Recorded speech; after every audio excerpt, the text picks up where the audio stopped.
আর এটা হলো শসা কেটে নিয়েছি, আর আছে কাঁচা বুট, এই দেখো কাঁচা বুট, আর একটা পেঁয়াজ কেটে নিয়েছি ছোট ছোট করে। লঙ্কা দিলাম না, লঙ্কা খেতে পারি না, লঙ্কা খেলে আমার এই বুকটা, এই জায়গাটা আর এই পিঠটা ব্যথা করে, তাই আমি লঙ্কা একদম খেতে পারি না। সবাই মিলে বলতো আমি প্রচুর ঝাল খাই ঝাল খাই, বলতে বলতে এখন আমি লঙ্কাই খেতে পারি না।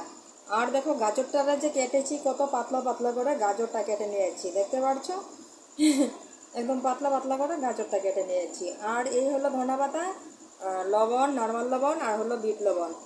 তো মেখে নেই, জিভা থেকে জল পড়ছে তাই না। প্রথমে লেবুটারে চটকাবো,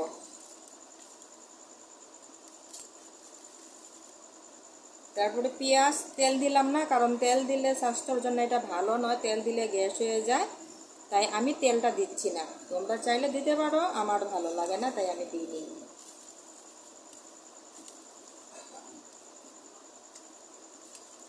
কিসে বাবা,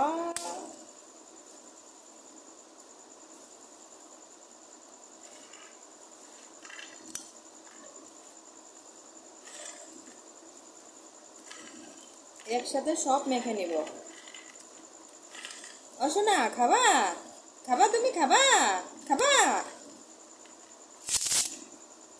ওই যে আমার সাহাব,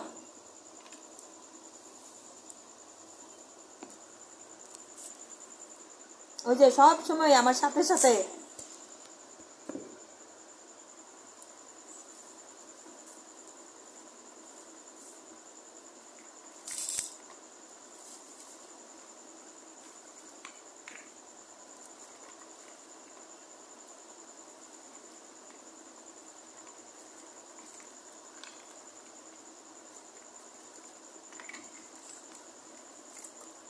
আমি এখানে আর কিছু চিনি টিনি কিছু দিই নেই, কারণ চিনিটাও আমার ভালো লাগে না, যেহেতু লঙ্কা দিই নেই ওরকম টক হবে না, তাই আমি ওখানে চিনিটা ব্যবহার করলাম না। তোমরা চাইলে দিতে পারো।